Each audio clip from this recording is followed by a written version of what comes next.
Allez, bonsoir les filles. Alors, bienvenue à Migdal David. Salut Abigail, je t'ai pas vue rentrer. Salut Levana. Yael. À chaque fois, je l'appelle Levana. Ouais, voilà. T'as pas une fille, Levana, par hasard? T'as tout compris. Alors, ce cours, Bezrat Hashem, Kodem Kol, on va faire les Ilou Nishmat. Et Rosange nous manque. Alors, les Ilou Nishmat, son mari Shimon Ben Yitzhak Calvo. Ah! Avec sa fille, avec Sandra, ouais. Ah ouais, ok, bah, Baruch Hashem, bah voilà, elle saura. L'Ilou Nishmat est également Sarah Chaya Bat Malka Gigi Régine, Zichronah Livracha. L'Ilou Nishmat aussi Yitzhak Ben Aaron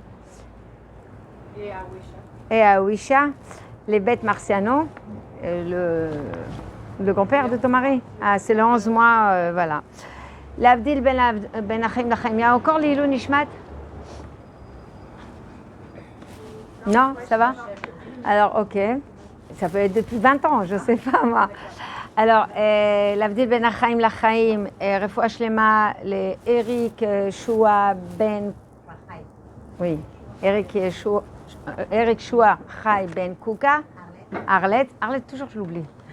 Kouka, ça va bien, mais Arlette, il faut que je... Od Refoua Shlema, Amen Keni Ratzon. Refoua Shlema, Amen Keni Ratzon. Chaim Ben Esther, vous dites Amen Keni Ratzon. Refoua Shlema, Amen Keni Ratzon. Je rajouterai un prénom. Sarah Iris Bat Rachel. Amen Keni Ratzon. D'autres? Comment? Refoua Shlema, Amen Keni Ratzon. Pardon, je n'ai pas entendu. Refoua Shlema, Amen Keni Ratzon. Amen, Refoua Shlema Keni Ratzon. Oui, oui, Myriam. Qu'est-ce qu'elle a dit, Myriam?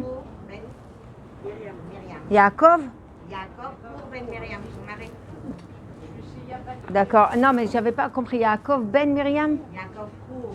Ah, Chour. J'ai pas entendu Chour. Ben Myriam, Refoua Shlema, Amen Keni Ratzon. Qu'on entend des choses, Yeshua et Nechamot. 2 secondes. Vas-y. Corinne Malka Bat Liliane. Liliane Sheila. Ok. Amen Keni Ratzon. Dvorah Bat Chana, Refoua Shlema, Amen Keni Ratzon. Cheval Emmanuel Ben Chayouma, qui encore? Et je suis chier. Je vais. Ah là là, Amen Keni Ratzon. Allez les filles, il y a un chauffage qui va se... Alors on passe de 28 la semaine dernière où il a à 9 degrés maintenant. On ne réalise pas, mais bon, alors il faut s'adapter à tous les mouvements. Alors ce soir, le titre, on va se dégonfler. Alors, elle me dit, donne-moi.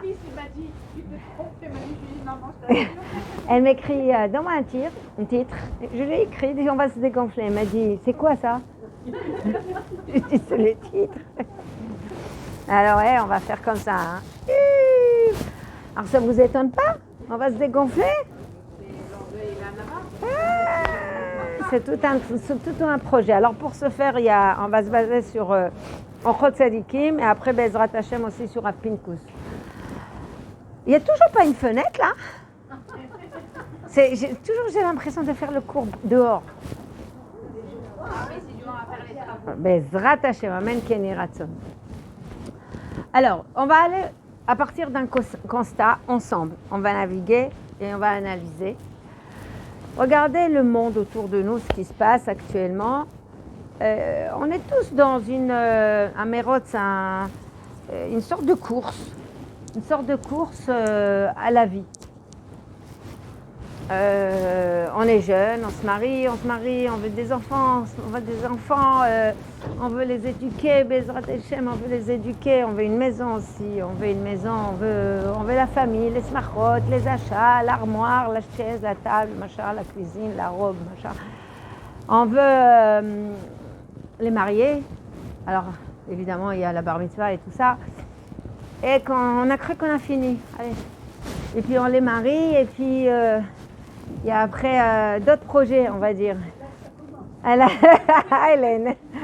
Et là, ça a commencé, c'est un autre paracha. Et du coup, on se rend compte, ah ouais, encore une fois des inquiétudes, et encore une fois une course, et encore une fois, alors les petits-enfants, le mariage, la maladie, on a peur du divorce, on a peur du manque, on a peur de... On essaye de les aider, non, parfois on travaille pour... Ça dépend. En tout cas, on est toujours en course, toujours en course. Et quand on se dit, quand est-ce qu'on va se reposer?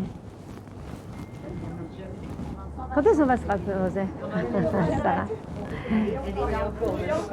Alors, Shabbat, c'est une bulle. C'est une bulle. Alors, amen. Le Shabbat, c'est une... Ah, Bezrat Hashem. Ok. Shabbat, c'est une bulle. Shabbat, c'est vrai qu'Akadosh Baruch Hu nous a donné, on a fait un cours dessus, qu'il ne faut pas saboter les plaisirs qu'Akadosh Baruch Hu nous donne. Il nous enlève les gens et les moyens qui nous sabotent notre bonheur. On a fait un cours sur le bonheur. Mais parfois, il nous donne ces bulles de bonheur. Et nous-mêmes, on sabote ça. Nous sabotons ça. Ça veut dire, on va sortir une histoire avec le mari. Ouais, tu te rappelles ta mère quand elle a dit ça et ton frère et tout ça. Et du coup, tout le Shabbat, c'est des mérivots, des machins. Pourtant, on a fait 12 salades. Pourtant, on a imaginé Shabbat comme dans les films, les bougies, la machin, love story, et les enfants gentils autour de la table. Et ça se passe pas comme ça. Voilà. Alors, c'est des bulles de bonheur qu'Akadosh Baruch Hu nous a données, mais il faut aussi se donner les moyens de ne pas les casser, les saboter, parce qu'on peut le faire sans arrêt. Mais non, quand est-ce qu'on arrête de... Voilà, ça y est, ça suffit. Travailler, donner, sans arrêt, les enfants, les petits-enfants, la famille.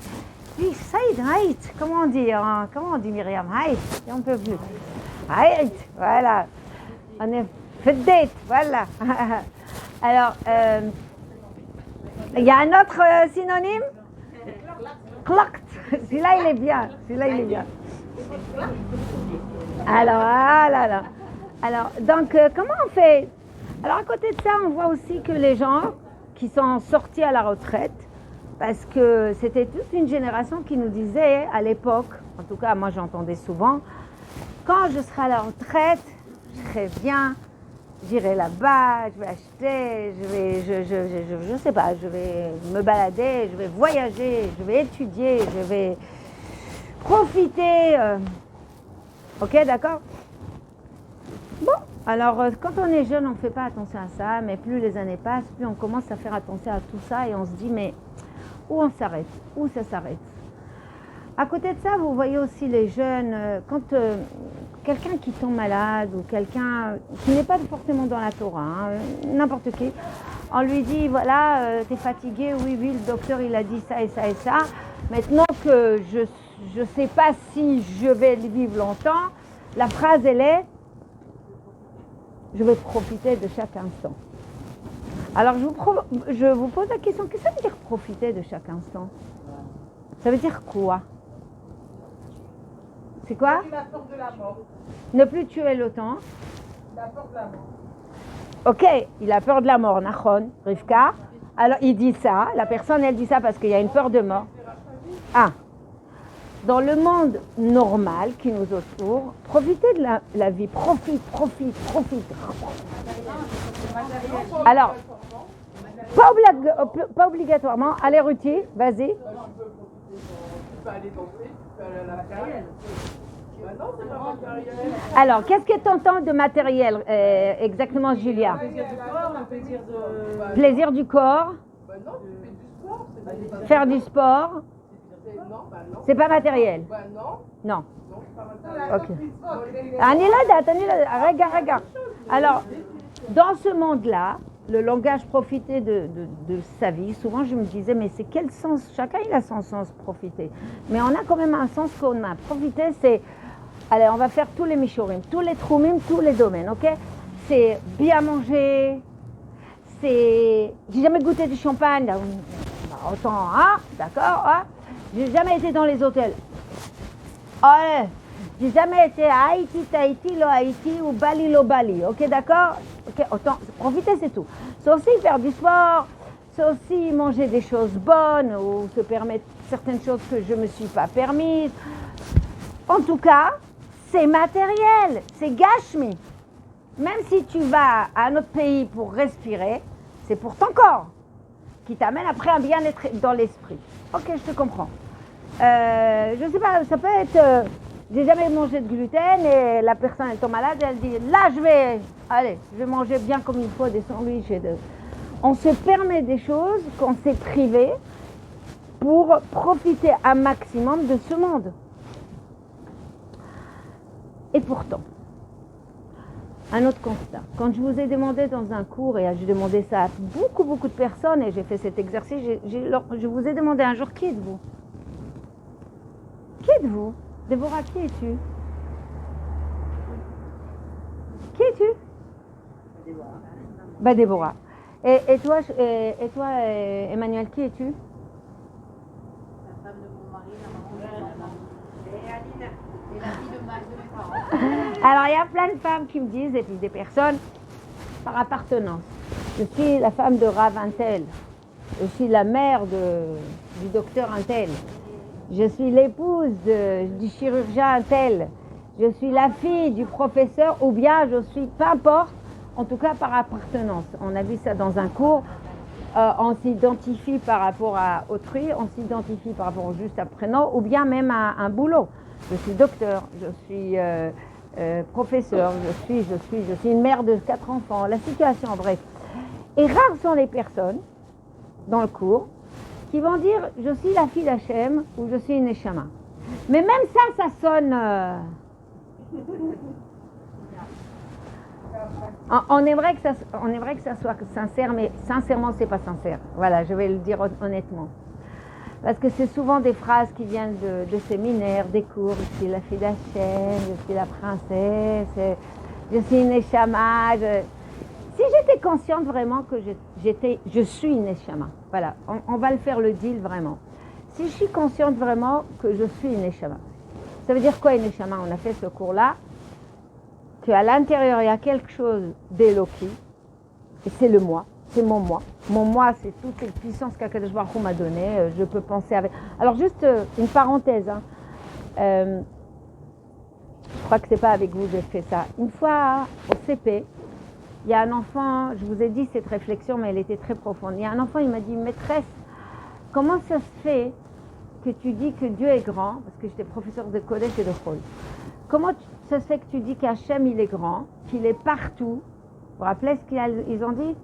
Il est partout et qu'il est dans le monde entier. Et comment ça se fait qu'il est grand et pourtant il rentre dans la classe? Il rentre dans la classe. Parce que s'il est grand, il ne peut pas rentrer.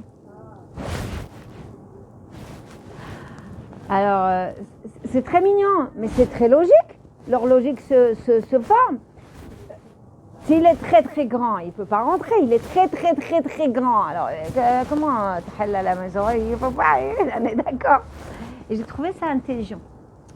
Et après, il me dit, bah, s'il ne peut pas rentrer dans la classe, il ne peut pas nous surveiller. Genre, on peut se faire des bêtises, quoi.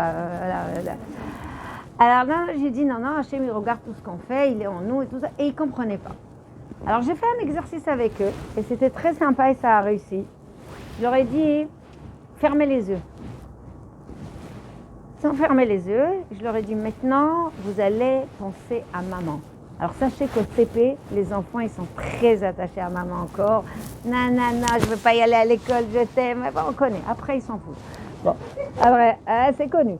Donc vous pensez à maman, donc ils ont fermé les yeux. Et vous avez eu, j'ai vu les réactions des enfants. Alors vous voyez que certains enfants sourient, les autres ils sont très concentrés, il y en a qui trichent comme ça, voilà, qui regardent genre. Non, vous pensez à maman, imaginez que maman elle arrive maintenant et vous allez lui dire à maman que vous l'aimez. Là ça a pris une dimension très profonde et ils ont commencé à se concentrer. Et puis là je pose une question, vous pouvez ouvrir les yeux. Vous avez pensé à maman? Oui. Vous lui avez dit que vous l'aimez? Oui. Mais comment vous avez dit à maman que vous l'aimez sans votre bouche? J'ai pas entendu, moi. Moi, j'ai pas entendu. Vous avez entendu, vous? Non. Alors, comment vous avez parlé sans votre bouche? Ils se rendent compte qu'ils peuvent penser et entendre une voix à l'intérieur. Ils ont dit, maman, je t'aime. Mais moi, personne n'a entendu. Je me dis, qui a parlé? Alors il y a des réflexions. Une fille a dit c'était dedans. L'autre il dit c'était moi. Alors tu es avec une bouche ou sans bouche? Et donc ils étaient en train d'échanger. Ça s'appelle des échanges cognitifs. Et ils commencent à comprendre qu'à l'intérieur, il y a quelqu'un. Et ce quelqu'un, il parle et il pense. Il aime même maman. Il arrive même à voir maman. Et ce quelqu'un, c'est qui Bon Sholam. Donc je leur ai expliqué que c'est leur Neshama. Je suis partie chez chacun et je dis, tu vois dedans, t'as une Neshama.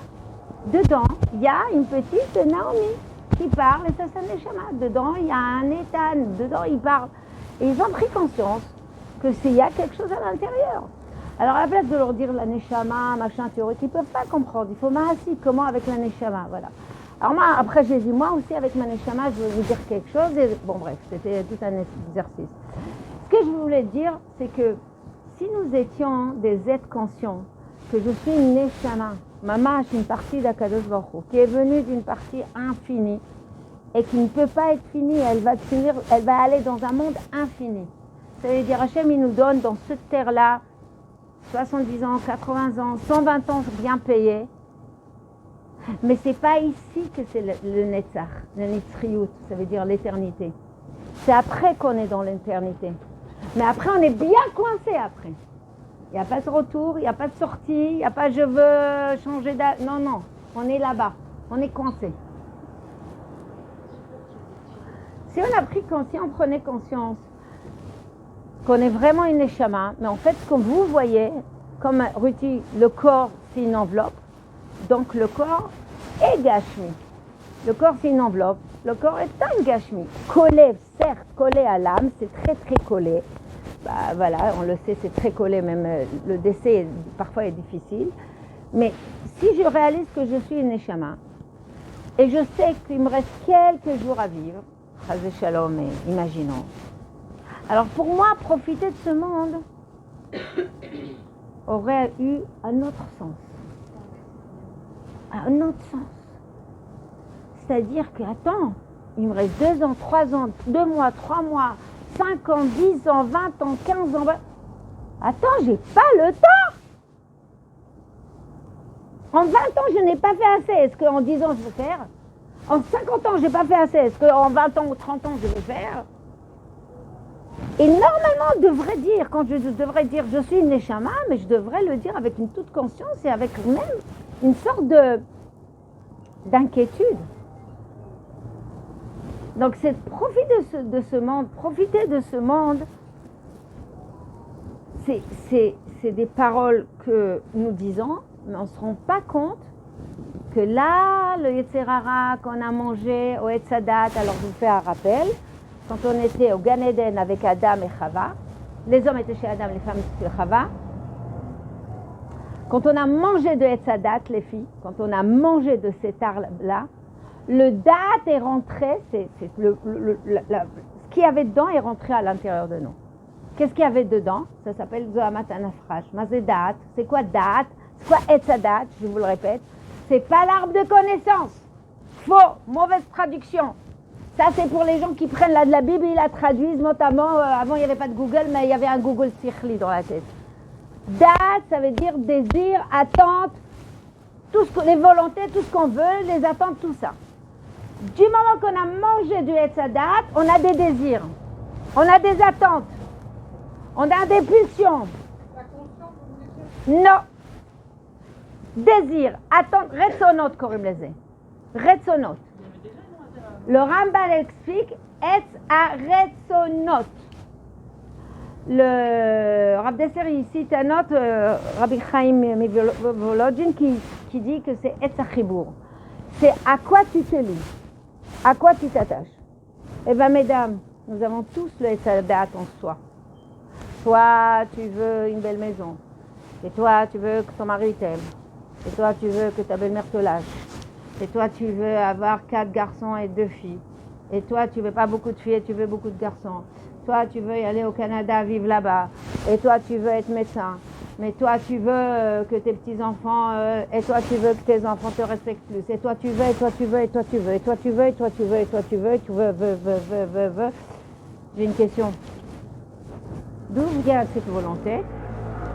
D'où elle vient? Adam n'avait pas de volonté. c'est de Etzadat. De Etzadat, depuis qu'on a mangé, on a des résonances. On a des résonances. Qu'est-ce que tu veux? Je veux une maison avec duplex. Qu'est-ce que tu veux, toi? Bah, pas travailler et être riche. Non, mais t'as pas compris, on est tordu. C'est pas les ambitions qu'il faut avoir. C'est avoir des ambitions, ça vient de Etz Haratzon. Rav Dessler explique. Les sheifot, l'aspiration, entends. Tu veux aspirer. Ça vient du pouvoir de manger. Si l'homme pouvait manger le monde, il serait en train de manger le monde. Si l'homme pouvait dominer le monde, il aurait dominé le monde. Si on pouvait avoir ce qu'on voulait comme ça, et toi, mon mari, ferme-la, une télécommande, et toi, mon fils, va dans ta chambre. Toi, brosse tes dents. Voilà. Et que tout aille bien comme il faut, hein. Ras-le-bol. Madame Béard, ça m'énerve. J'en peux plus, ça m'énerve. Qu'est-ce que ça veut dire ce mot, ça m'énerve? Analysez-vous, qu'est-ce qui vous énerve? Qu'est-ce qui nous énerve, les filles? Je veux bleu et il y a rouge. Je veux jaune et il y a bleu. Je vais vous donner un cas que j'ai eu il n'y a pas longtemps. Oui, mon mari ne me respecte pas tellement. Enfin, il me respecte, mais j'aimerais qu'il m'aime plus, chez Fargen plus, qu'il soit dans la démonstration d'amour. Je lui dis doucement, ça va venir. Il faut... Non, maintenant, après, j'aurais pas envie. Non, mais vous entendez? Maintenant, après, j'aurais pas envie. Ça veut dire que être s'arrête son note, les envies.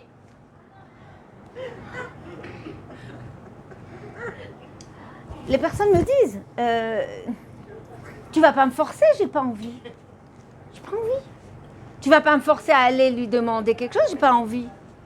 Tu vas pas me forcer à faire le shalom, j'ai pas envie. Tu vas pas me forcer. On ne supporte pas qu'on nous force. On veut faire ce qui nous arrange. Mais on est tous pareils, hein. Toutes, même les femmes et les hommes. Pas envie. Alors on voit les gosses, on leur crie, mais on est pareil, hein. Qu'est-ce qui bourrique, hein? Tu dis à une femme, c'est une synagogue, s'il vous plaît, si vous pouvez mettre... Dafka, elle va pas... Maintenant, tu lui dis pas, elle va... Maintenant, tu lui as dit tout, elle va pas mettre.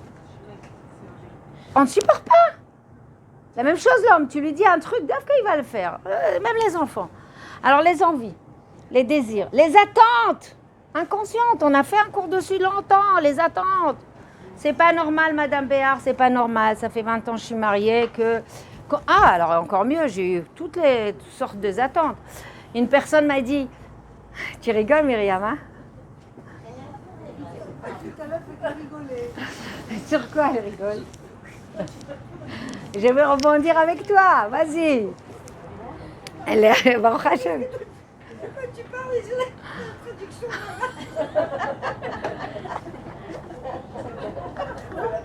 Fais-lui en italien, moi. Fais-lui en italien, elle est trop marrante. Aussi des choses absurdes qui peuvent... Pour certaines, vous allez dire c'est fou, mais chacun avec son attente. Une personne me dit, j'attends que mon mari prenne ma défense devant sa mère.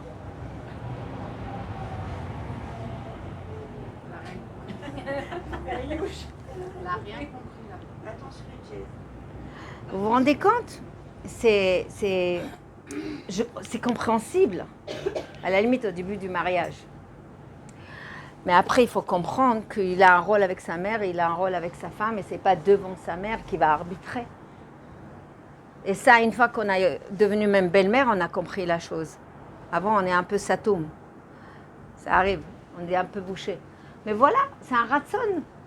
Il y a un autre ratson, il y a une personne qui me dit, moi j'invite tout le monde, personne ne m'invite. Elle veut être invitée.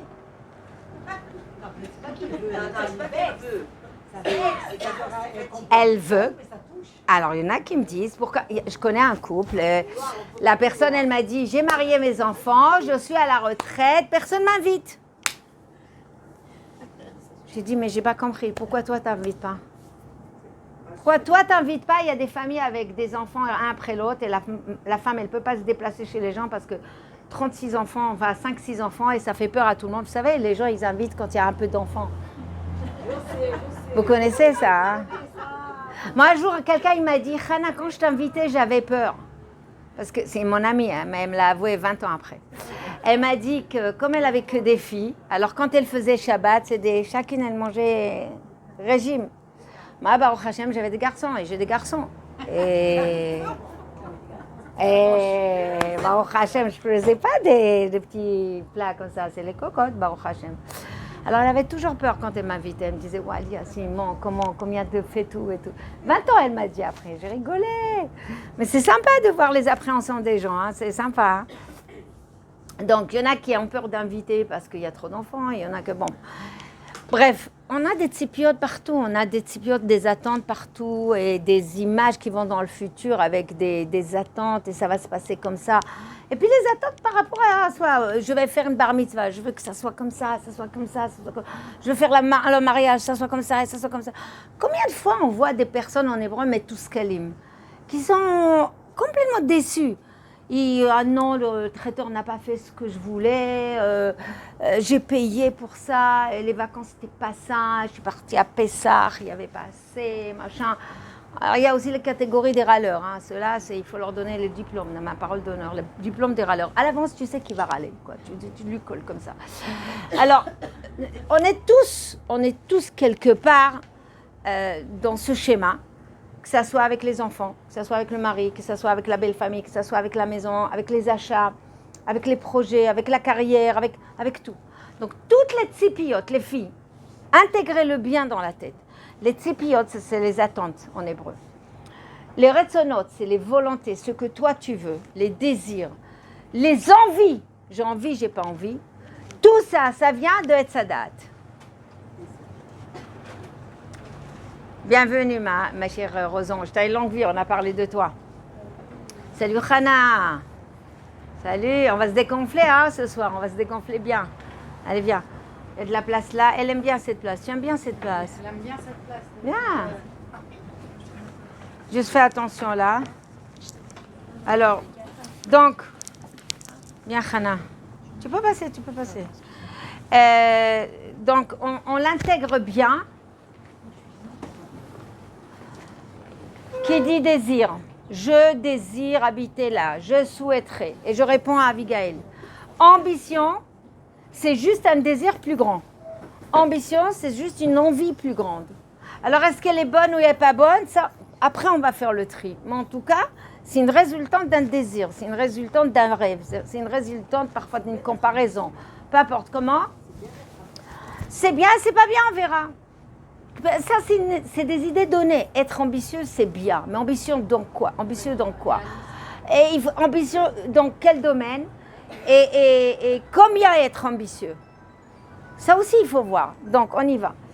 En tout cas, tout ce qui est ambitieux, ambition, tout ce qui est ambition, Sheifa, en hébreu, comme les Sheifa. Mazé Sheifa, c'est ambition. Mais Mazé Sheifot en hébreu, inspiration. Lishof. Lishof, vous voyez le geste qu'on est en train de faire? Rav Dessler dit, et il explique, ça vient de Kochot du prendre. C'est pas du don, c'est du prendre. Ça veut dire on veut prendre une carrière, on veut prendre une situation stable, on veut être grand, on veut réussir. Vous comprenez l'image, j'espère que vous avez compris. Ça vient d'une racine la même, les désirs, les attentes, les envies, les retsonotes, tout ce que... Ça, c'est Etzadat. Donc, on résume. Adam, avant Etzadat, avant qu'il mange, il n'y avait pas de retsonotes. Qu'est-ce qu'il avait en lui? Il avait quand même le désir d'être avec quelqu'un, Non, il avait une seule chose. Il était dans le monde du Hémet. Vous êtes avec moi? Il y a un problème? Nachon, il fait chaud. Alors, baisse un peu. Voilà. Ouais, il faut un peu baisser. Un peu baisser. Un peu. Allez. Alors, on y va. Non, parce qu'il y a les deux. Alors, il y a un.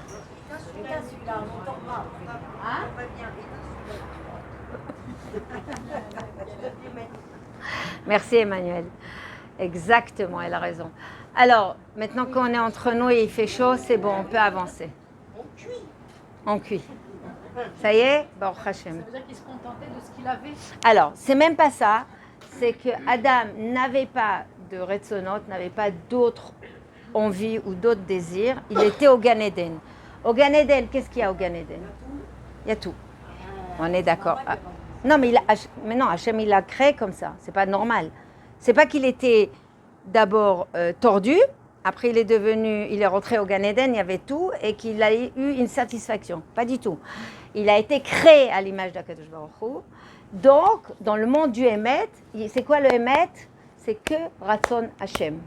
C'est quoi Ratzon Hashem? Ce que Dieu veut, moi je veux. Alors, est-ce qu'il était en train de, je ne sais pas, y a tout. Est-ce qu'il avait une ambition là-bas? Non. Est-ce qu'il y avait une carrière là-bas? Non. Est-ce qu'il y avait des envies là-bas? Non. Non. Même s'il y avait Oneg avec Akadosh Baruch Hu, c'est le monde de Emet. Ça n'a rien à... Il ne faut pas comparer. Alors, on va y arriver à ça. On va y arriver. Ça aussi, on l'a dit plusieurs fois, mais ce n'est pas grave, on va répéter. Donc, Adam était Ratzon Hashem, que volonté de Dieu. Au moment où il a fauté, pour X raisons, on ne va pas rester dedans, il a mis en lui d'autres Retzonot. Ça veut dire, tu as un vecteur qui court en toi. Ratzon, ça vient de Ratz. Il y a un vecteur qui court en toi qui s'appelle Ratzon Hashem. La Neshama, c'est toi, je viens de le dire, la Neshama, c'est moi. Elle aspire à une seule chose, shoefet, à une seule chose, l'engouement à être avec Akadosh Baruch Hu. Et à côté de ça, on a ce Yetzer Hara qui est à l'intérieur de nous. C'est le Yetzer Hara, c'est le Satan, c'est ce que vous voulez vous l'appeler, c'est le Zohamat Anachash, c'est les Retzonot de ce qui nous entoure. Ça veut dire, le Yetzer Hara a un pouvoir qui ne va pas te laisser tranquille. Il va te manipuler. Et comment il te manipule? Par le Dimayon. Alors, je m'explique. Une fois, une personne m'a dit, d'où vient la marshava? D'où vient la pensée? Alors, la pensée normale vient d'Akadosh Baruch Hu. Koachma. Chochma, quand vous prenez le mot Chochma, Chet, Chaf, Mem, Hey, c'est Koach Me Hashem. C'est une force, c'est une énergie qui vient d'Akadosh Baruch Hu. Maintenant, la personne, elle ne sait pas travailler. Ni les midot, ni la Torah, ni Naaseh Venishma, ni rien. Qu'est-ce qui se passe? Yetzer Hara, il s'est installé à l'intérieur. C'est quoi la force du Yetzer Hara? Le Dimayon. Souvent, les rabbanim vous disent Dimayon. Qu'est-ce que c'est Dimayon? C'est tout l'imaginaire. Mais c'est quoi l'imaginaire? Imaginaire virtuel, c'est quoi? C'est ce qui te fait penser et te donne des images. Ça peut être, je vous explique que ce soit très ce que vous comprenez. Par exemple, tu as vécu dans une maison où le papa était sévère, la maman était sévère. Alors toi, tu imagines et tu dis, moi, je ne vais pas faire comme eux. Je vais épouser un homme qui va m'aimer, qui va me gâter, comme dans Cendrillon, La Belle au bois dormant, Pretty Woman. Moi, et vas-y, ça pédale. Depuis l'âge de 12 ans, 13 ans, 14 ans. Donc ça gamberge dedans. Tu as des images. Alors en plus, tu as les médias qui donnent des images. Oh là là, tu regardes la tata et le tonton qui s'adorent entre eux. Mais tu n'as pas entendu que 10 ans après, ils sont divorcés. Mais peu importe. Il est là à lui offrir des diamants et tout ça. Ah, je veux un comme ça. Donc tu as des références. Tu as des photos. Et tout ça avec ta marshava, donc ça ne vient pas de Dieu, c'est le Dimayon. Donc tu as la marshava d'Akadosh Baruch Hu qui arrive, la Chochma, elle passe un filtre. Le filtre, ça veut dire les attentes, les désirs, mes intérêts, tout ce qui est nogé abi. Et après, tu traites l'information. Ça veut dire que quand nous traitons une information avec notre bina, nous on croit qu'on peut tout traiter. On a un cerveau de waouh. Une fois, il y avait comme ça un cours, une femme, elle dit non, moi je réfléchis avant de faire quelque chose. Et moi, donnez-moi la raison. Je dis, il n'y a pas de problème, madame. Vous, votre cerveau et moi, mon cerveau, on met dans une cuillère, il y a la place pour le sucre. Elle a été vexée. Le proverbe israélien que tu as déjà entendu, im samim et harosh sheli, et hasechel sheli bekapit, yesh makom lasukar. Alors quand j'ai dit moi-même, elle et moi, nous deux, elle a été vexée. Mais il ne faut pas se vexer, c'est la réalité. C'est que nous sommes limités. Donc la bina, c'est quoi la bina? C'est la force de traitement. On est en train de traiter des données qui ont été déjà, entendez, contaminées, biaisées par le Dimayon. Ça veut dire que toi, tu viens d'un reka, tu viens d'une maison, tu viens pas de la lune. Toi, tu viens d'une sviva, d'un environnement. Tu as été influencé. Toi, tu viens d'un chinour. Toi, tu as un bagage. Toi, tu as vu des choses dans ton passé. Tu n'as pas un cerveau vide. Tu as des données. Tu as des référents. Et ce que tu as vu, tu voudras faire ou ne pas faire. Donc, ça t'a imprimé. On est imprimé. Les gens ils disent non, moi, je suis neutre. Non, la vérité, je suis impartial et neutre. Foutaise, quel impartial, quel neutre. Il n'y a personne qui est impartial et neutre, si ce n'est pas Da'at Torah. On continue. Donc, nous sommes tous teintés de Retzonot. Mazé Retzonot. Retzonot, c'est, encore une fois, mes volontés. Ça veut dire mes désirs. Ça vient de Ratz. Ça court en moi. Comment on appelle ça en français, quand ça te fait courir? Mon mari m'a offert des fleurs. Ah ouais, là, je suis très motivée à lui faire à manger. Mon mari ne m'a pas offert des fleurs, il ne m'a pas envoyé un SMS. Je ne suis pas motivée. Je ne suis pas motivée. Vous entendez ce que je suis en train de dire?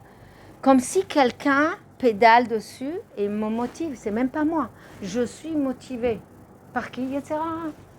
Quand ça t'arrange, tu as envie. La vérité, je donne à celui que j'ai envie. On est gentil avec moi, je donne. On n'est pas gentil avec moi, je ne donne pas. Voilà, c'est comme ça. Qui t'a manipulé? Tu crois que tu réfléchis? C'est ton instinct de vie. Comme un chien, je vous ai dit. On caresse le chien, il lèche, on l'agresse, il mord. C'est quoi la différence? Donc vous avez compris. Eh ben oui, on est à ce niveau. Au départ, on est à ce niveau, comme des enfants. C'est évident aussi d'avoir des compliments. Mais on a le droit d'avoir des compliments. On a le droit d'avoir un retour sur investissement, mais ça ne doit pas nous gérer.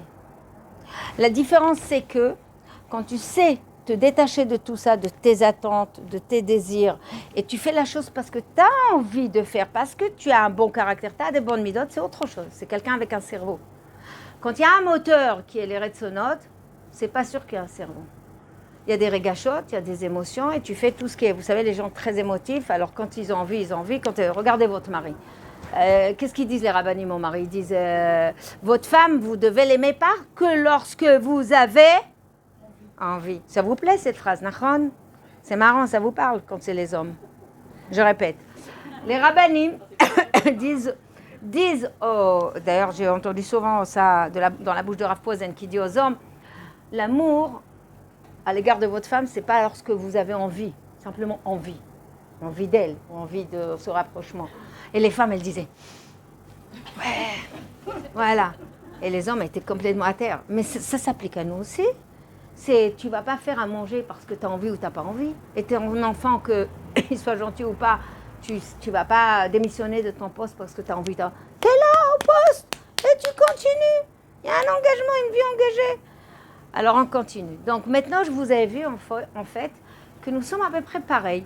Si on nous disait il y a tant de vies à vivre, la plupart des gens auraient dit je vais profiter de ce monde, je vais voyager, je vais avoir ça, le verbe avoir. C'est les Retzonot, c'est les attentes, c'est tout ce que... Personne, même la personne qui va me dire moi je suis Neshama, la princesse d'Hachem, même elle va pas arriver à dire tiens, il me reste 10 ans, 20 ans, 30 ans, 50 ans à vivre. Viens, je remplis mon âme. Viens, je grandis. Viens, je la répare. Jusqu'à maintenant, j'étais colérique. Je vais mettre un accent dessus. Jusqu'à maintenant, j'étais envieuse. Je vais mettre un accent dessus. Jusqu'à maintenant, j'étais dans l'instinct. Je vais mettre un accent dessus et je vais marcher avec la tête et pas à l'envers. Jusqu'à maintenant, j'étais avec des désirs, des attentes. Allez, je vais baisser un peu mes attentes. D'où ça vient les attentes? Pourquoi on a des attentes? On a dit de Etzadat. Et pourquoi? Et quand ça ne corrobore pas, quand l'attente ne va pas avec ce qu'on a dans la vie, on est frustré. Pourquoi? Ça vient d'où?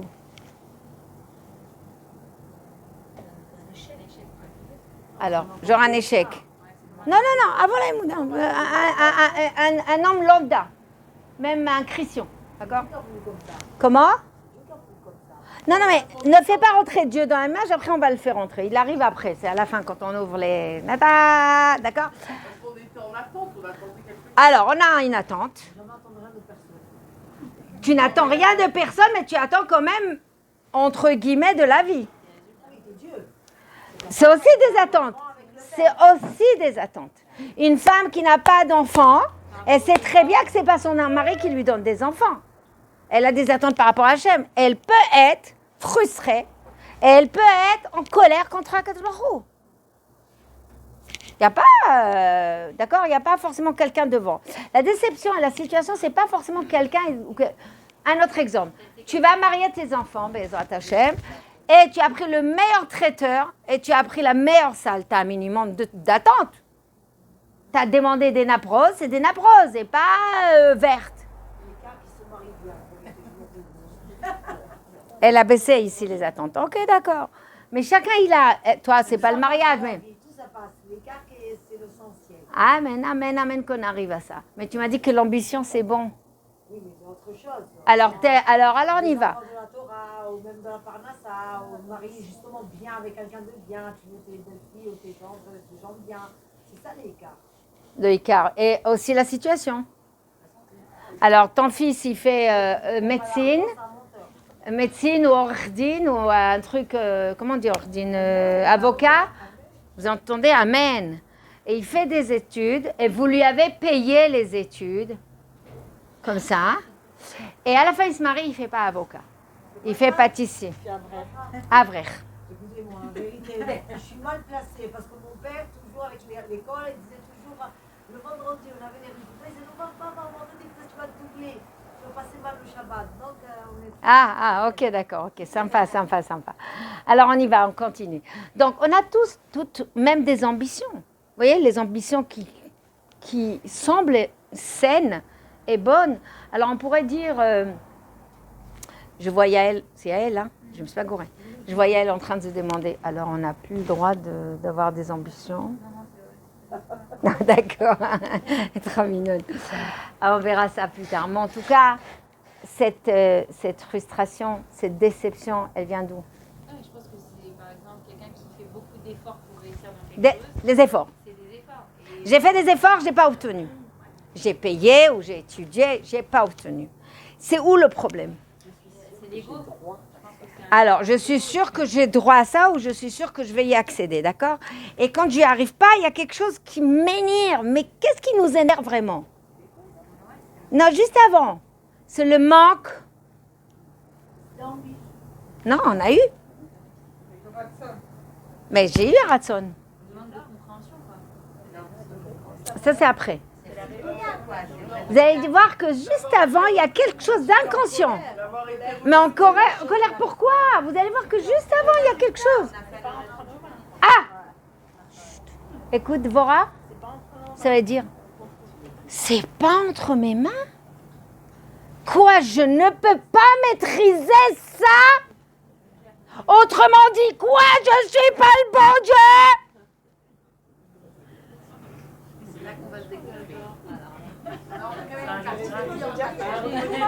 Vous comprenez que c'est inconscient chez nous?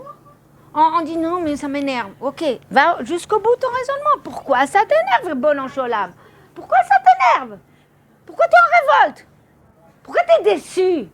Oui, parce que j'avais des attentes. Ok, t'as fait une gaffe, t'as une attente et tout ça. Et alors, c'est pas tombé pile. Oui, mais ça aurait pu. Et là, tu te rends compte que... Alors, les filles, allez, résumons-nous. Qu'est-ce qui est entre nos mains? Ma beshlitatenu. Maîtriser. L'homme veut maîtriser. On veut maîtriser l'espace, on veut maîtriser les océans, on veut maîtriser la terre, on veut maîtriser comment dire, la climatisation, comment dire, acclim béivrite, le temps, le weather, la météo. On veut... Maintenant, ils veulent même maîtriser la lune. Ouais, il y a longtemps déjà, maîtriser Mars, la Lune, on veut maîtriser la carrière, on veut maîtriser l'argent, on veut maîtriser la famille, on veut maîtriser les situations, on veut maîtriser, on y va très loin, excusez-moi, la PNL, tout ça, la reprogrammation Neurolinguistique, c'est une sorte de maîtrise des situations. Donc, attention, ça aussi, il faut pas, il y en a qui vont jusqu'à la manipulation. Mais tout être humain, petit, en potentiel, il peut être manipulateur. On est tous, on veut tout maîtriser. Si on pouvait maîtriser, ouais, une baguette magique, j'avais une maison, flac, je vais amarrer comme ça, tchlac. Alors maintenant, c'est pour ça que je vous ai dit la télécommande. Je veux ça, je veux ça, je veux ça. Si on pouvait maîtriser. Mais alors, venez, on va voir quels sont les domaines qu'on maîtrise. La santé, on a bien compris qu'on maîtrise là. D'ailleurs, c'est le seul moment où les personnes, même pas très pratiquantes, elles commencent à comprendre qu'il faut faire quelque chose. Voilà. La situation calcalite.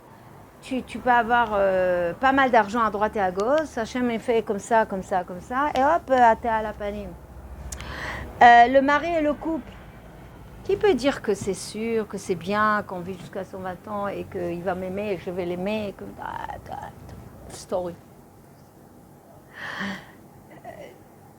On marie les enfants, on est à l'abri de toute chose. On accouche les enfants et on les élève, on est à l'abri de quelque chose. Donnez-moi un domaine que vous maîtrisez au moins. Notre volonté, tu maîtrises ta volonté? Du matin au soir, tu l'écoutes, le Tserara. J'ai envie, j'ai pas envie. J'ai envie, j'ai pas envie, j'ai pas envie. Quelques maîtrises. J'ai envie, mais c'est pas entre mes mains. Non, une envie, c'est déjà retsonnant à toi. Par contre, je veux faire la volonté de chance, c'est autre chose. Que la Hirat Shamaim, on dit toujours. Alors, Hirat Shamaim, elle est dans tes mains. C'est toi qui l'augmentes ou tu la diminues. C'est la seule chose que tu augmentes et tu diminues. Le reste, non. Maintenant, tu peux prier pour Emouna Shlema et travailler la Emouna Shlema. Et au moment où il y a, regardez les gens, des cours entiers d'Emouna et Bitachon, et quand il faut voir Tachles dans le terrain, est-ce qu'on maîtrise quelque chose? Pas sûr. Pas sûr. Donc, finalement, on va y aller plus loin. Maîtrise, on n'en a pas. Et acquisition? Et acquisition? Maïeshli? Maïesh lach, toi. Velach, Maïesh. Maïesh lach. Qu'est-ce que t'as, toi? Qu'est-ce que t'as, toi? Qu'est-ce que moi? Est-ce que mon corps est mon corps? Je ne maîtrise pas, il n'est même pas à moi. Ma maison? Mon couple? Mon mari? Mes enfants? Quand on part, qu'est-ce qu'on prend? Une seule chose. Soi-même la neshama. Donc, quand tu comprends que ta neshama, c'est la seule chose qui vient avec toi, et c'est toi, en toi, et que tu peux l'améliorer ou chas v'shalom venir avec des défaillances, ça devrait nous faire peur. Et ça aussi, ça ne nous réveille pas. Donc, nous, on est en train de s'attarder. 70 ans, 80 ans, 120 ans, vas-y, argent, maison, enfant, mari, situation. Alors, je vais vous raconter une histoire qui est très connue. Toute la vie en cours comme ça, en cours, pour aller se rendre compte à la fin qu'on est une neshama et qu'on va rendre la neshama et qu'elle doit être bien équipée et on ne l'a pas équipée. Je vais vous raconter une histoire très connue. Alors, je crois que c'est Bill Gates, mais je ne suis pas sûre. Un jour, il passe à côté d'une rivière, à New York. Il voit un monsieur qui pêche. Vous connaissez cette histoire ou pas? Une, deux, super. C'est très bien. Il y a d'autres groupes qui ne connaissent pas du tout. C'est un Moussar Askel.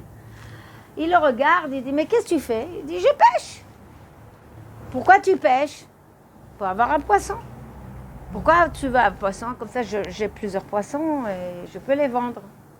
Il dit, prends un filet. Pourquoi un par un? Tu jettes le filet, tu prends tous les poissons, tu les vends. Il dit, alors, tu auras de l'argent. Et alors, tu vas acheter une chaloupe, un petit bateau. Ah, un petit bateau, quoi. Une petite... Et alors, tu pourras mettre 2 réchateaux, 2 filets. Et alors, tu vas les vendre. Et alors, tu pourras acheter un plus grand bateau. Et alors, eh ben, tu auras plein de réchateaux. Ok, d'accord. Et alors, eh ben, tu auras des ouvriers. Et alors, après les ouvriers, tu auras plusieurs bateaux. Et alors, bah, tu vas ouvrir une entreprise des pêcheurs. Et alors, tu n'auras pas besoin d'aller pêcher. tu seras derrière ton bureau et les gens ils vont faire ton travail. Et c'est pas un poisson, c'est 100 000 poissons que tu as à la minute. Et alors, et tu vas les vendre. Et alors, tu vas devenir riche. Et alors, et tu seras là, maître de ta situation. Oui, et alors, et bien après, tu pourras faire ce que tu veux. Et alors, tu auras déjà 50 ans ou 60 ans. Et alors, tu seras à la retraite. Et alors, tu profites de la vie. Ah bon, d'accord. Et qu'est-ce que je vais faire? Tu pourras aller pêcher. Il dit, je préfère pêcher maintenant.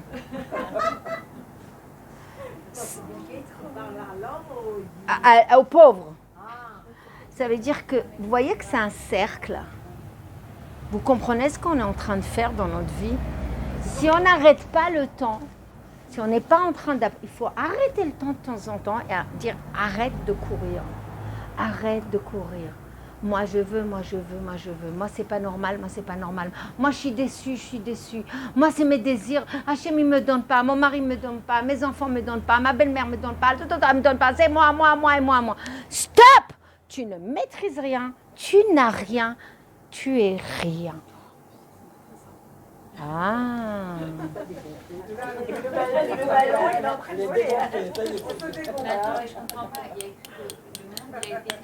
On y arrive. C'est quelque chose qui est de l'oïchaltedé. Tu n'arrives pas à avoir les deux contradictions pour toi. C'est des contradictions. Et ce n'est pas des contradictions.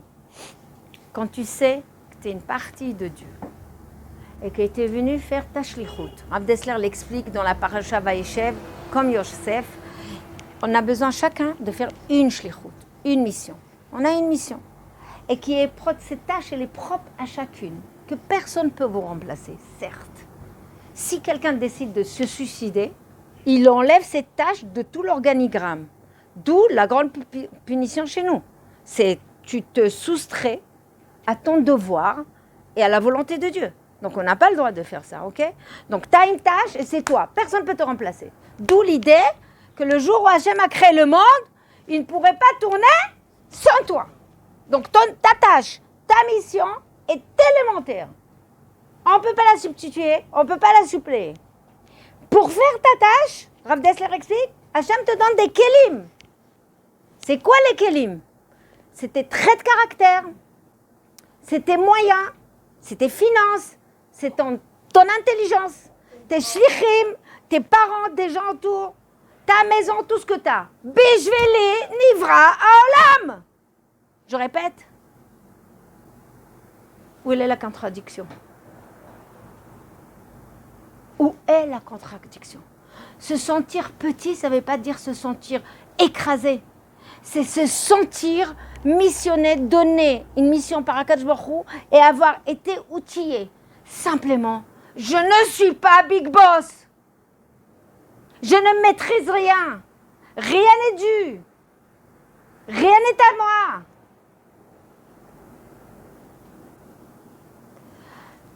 Quand vous avez cette pensée, et je vous ai parlé la dernière fois, vous commencez à faire un processus de achna'a. Baisse ta tête, baisse. Dégonfle-toi. Tout ça, c'est de l'air. Hein. Je pêche pour avoir un filet pour avoir un bateau pour avoir une société pour avoir de l'air.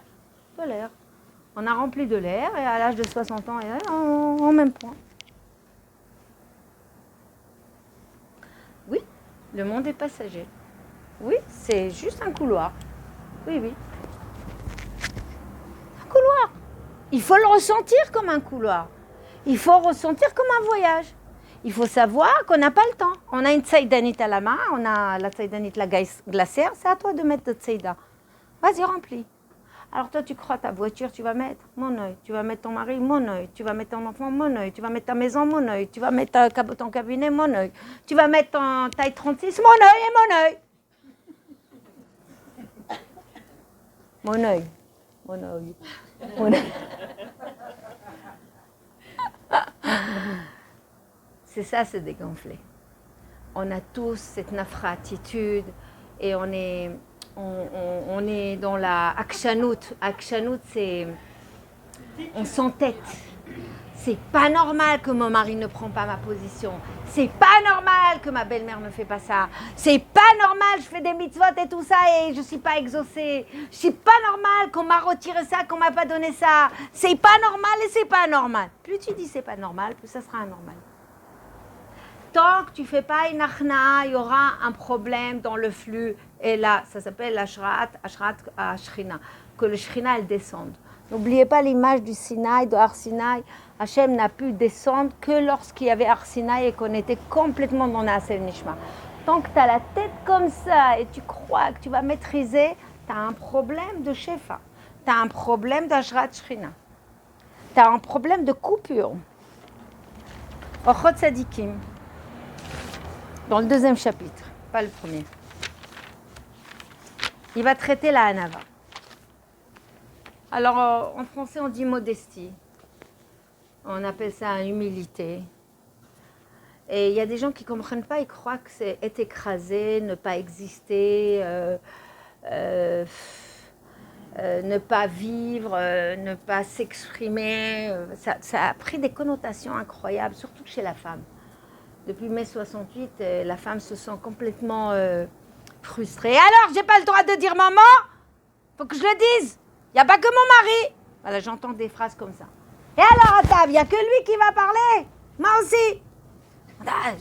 On mettra amis, mais on veut s'affirmer. On croit qu'en criant, on va s'affirmer. On croit. Non, mais c'est en criant, on ne tombe pas malade. Ah. Moi, je connais ma mère, elle a toujours gardé, jusqu'à la fin. Alors, justement, ce qui est incroyable, parce que les gens qui ont gardé, ils sont devenus cocotte minute. Et la cocotte minute, quand elle explose... Alors, les cocottes minutes, je vous ai déjà donné le secret. Il ne faut pas être cocotte minute parce que quand tu gardes, c'est sur l'achatz. Ça fait une pression. Et quand tout le monde est attablé à table, à Pessah, c'est là qu'elle explose, la cocotte. Et quand elle fait mal, elle fait mal. Il y a le sniper, ou c'est la mère ou la grand-mère, ou elle règle ses comptes avec tout le monde. Le mari se cache sous la table. Et je vous ai dit ça l'année dernière, il faut être quoi? Pas une cocotte minute, il faut être merci Sarah, merci Emmanuel. Le fait tout. Ça veut dire que quand tu boues, libère. Mais n'attends pas à parler, communiquer, exprimer, dire j'ai mal, tu m'as blessé, je suis une femme, montre que tu es fragile, tu as le droit d'être fragile. Mais crier, imposer, et on croit qu'on existe. Alors c'est quoi humilité et modestie? Justement, je lis dans le texte, Anava imida tova, c'est une mida très bonne. Il dit c'est shoresh avoda, c'est la racine de tout le travail. Ça veut dire c'est la racine du tikkun depuis Adam. Ça veut dire quoi, racine? Quand on dit racine, qu'est-ce que vous entendez? Un arbre, il n'a pas dit fondement d'un binyan, yesod à binyan, ou la mar bassis la binyan. Il a dit racine. Quand on dit racine, ça veut dire quoi? Un, il y a une chayout, ça veut dire quelque chose qui vit. Deux, yeshenika, ça veut dire qu'on peut pomper des forces dans les profondeurs. Plus on a des racines, plus ils sont profonds, plus ils sont bas, plus ils sont solides. Plus c'est ancré. Plus il produit. Plus il pousse. Plus il est grand et épais, il s'affirme. Plus il donne des fruits. Tu veux des fruits? Tu veux semer? Tu veux récolter? Et ça, je vous dis de cœur, vraiment de tout mon cœur. Travaille ta hanava. C'est la grande porte pour avoir toutes les choses. C'est la grande porte de réussir.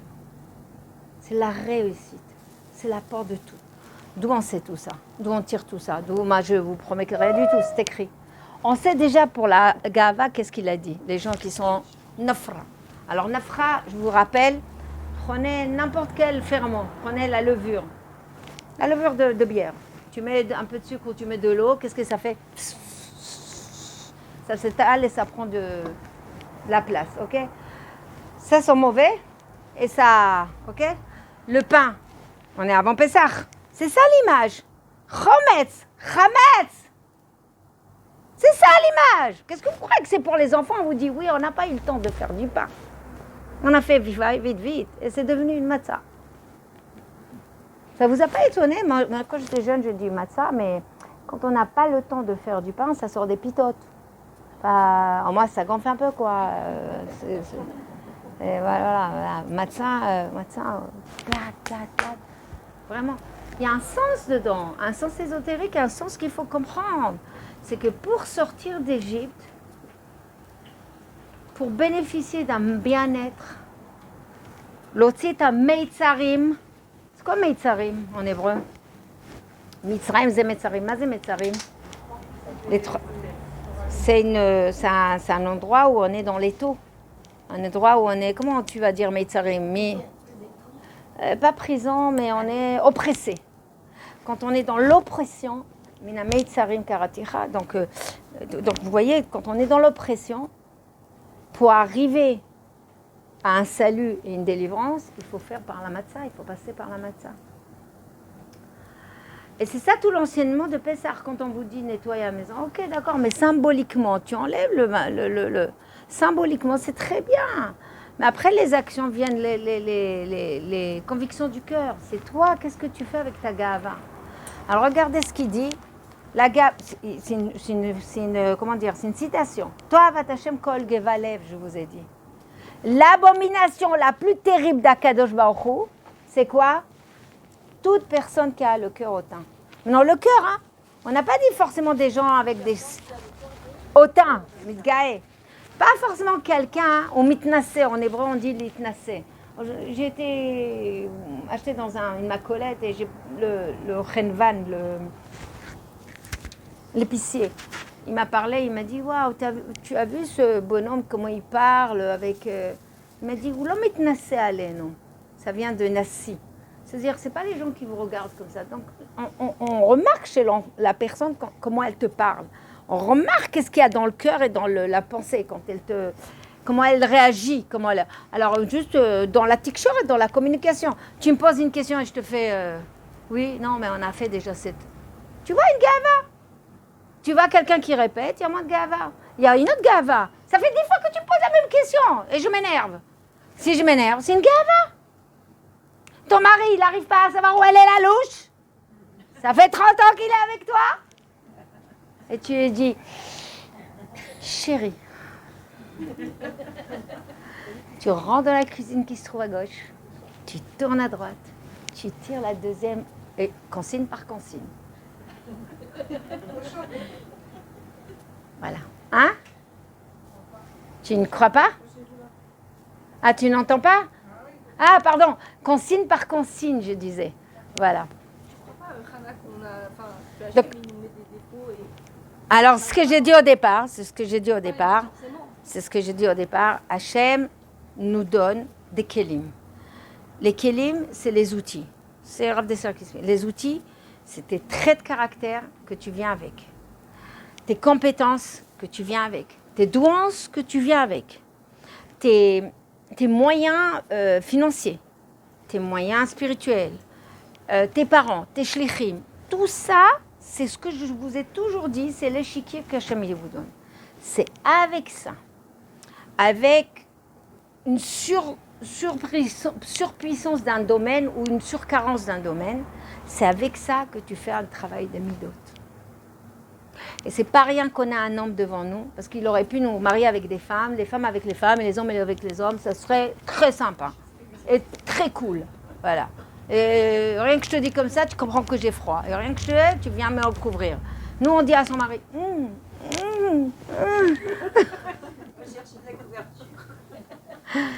Voilà, il comprend pas que j'ai froid. Vous comprenez? Voilà. Donc, il y a un travail dessus, il y a un travail. Donc, toi, Avat Hashem Kol Gevalev, toute personne que dans le cœur est hautaine, ça veut dire parfois même pas avec des signes ostentatoires, même pas elle se la montre, le machin. C'est juste une tgouva. Elle a des réactions qui viennent de son inconscient et une réaction, c'est de son monde animal qu'elle n'a pas travaillé. Tes réactions viennent de ton monde animal, avec tes envies, tes désirs, et donc tu n'acceptes pas. Quand ta grand-mère, elle n'entend pas bien, elle te pose la même question, elle est dans la chambre, tu as envie de... Et tu dois travailler, tu dis, bon, je vais faire quelques pas. Oui, mais qu'est-ce que tu as dit? Oui, tu as dit quoi? Je t'ai répondu, ça fait 3 fois, mais c'est pas grave, je vais te le répéter. Waouh, la différence. Alors, avec mémé, on peut le faire, avec maman, encore moins, avec son mari, pas du tout. T'as pas entendu? Avec son enfant, n'en parlons pas. Donc, tout ça, toutes ces petites gouvottes, ces réactions, ça montre où tu en es. Je vous ai toujours dit, personne ne va vous donner une médaille, c'est vous. Vous, avec vous-même, selon comment tu réagis instinctivement, c'est là que tu sauras à quel niveau elle est ta neshama. Si tu t'es arrivé à faire contenir à l'intérieur de toi plus de anava et moins de gava. Personne ne va te dire. N'attends pas des médailles. Donc, toi, va Hashem, ça veut dire quoi, toi, va Hashem? Ça veut dire que, madame, tant que tu es gonflé comme le pain, tant que tu fermentes et tu fais du bruit, eh ben, tu es le dégoût de Dieu. Ambition, comprise, moi je pense et moi je veux avoir raison, et toutes les facettes de la gava que vous pouvez voir dans le premier chapitre. Mais pire encore, c'est ça que je voulais vous dire. Je vais vous le citer, c'est dans Ishaïa. Gam ki tarbut fila eneni shomea. Et ça je vous ai dit déjà. Même si vous multipliez les prières, je n'entendrai pas. Je n'entends pas. Qui c'est qui dit ça? C'est Hachem. Je ne sais pas, c'est terrible ça. Savoir que quand on a la gava, en fait, on est déconnecté de lui. Déconnecté. Je vous dis, moi, quand j'ai lu ça il y a 22 ans, j'ai eu peur dans le ventre. Pourquoi? Comme tu le dis, toi, le Icar. Moi, je veux élever mes enfants dans la Torah. Moi, Bezrat Hashem, je veux tirer mon mari dans la Torah. Je veux que moi aussi j'avance. Je veux que tout le monde avance. Que... Déconnecté d'Hachem. Ça veut dire les prières que je vais faire ne vont pas monter. Ça veut dire tout ce que je vais faire ne va pas avoir une valeur. C'est là ce qu'il dit, Chovot Alvavot. Il dit, ces gens-là, leur ventre est leur Dieu. C'est pour ça que je vous dis nombrilisme. Moi, et moi, et moi, et je, et je, et je, et moi, et je.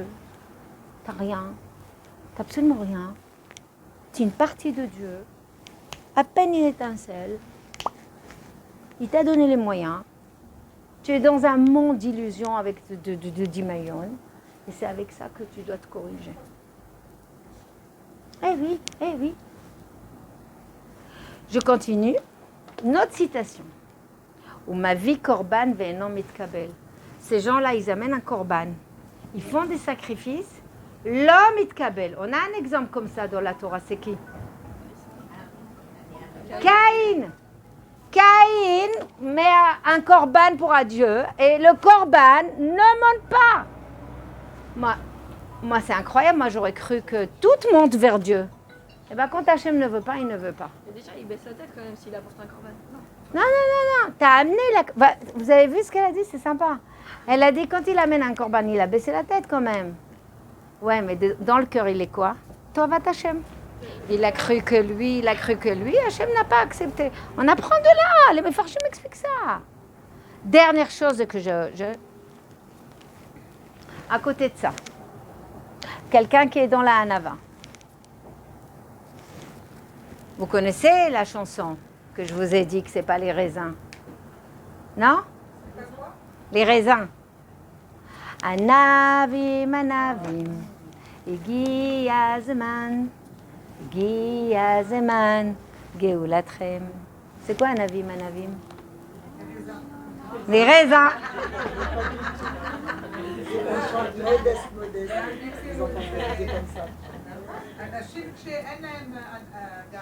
Nachon.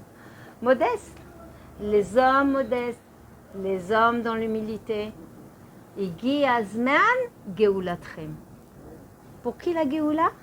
Pour qui la délivrance? C'est écrit noir sur blanc, vous le chantez, vous l'écoutez, vous ne comprenez pas ce que vous dites.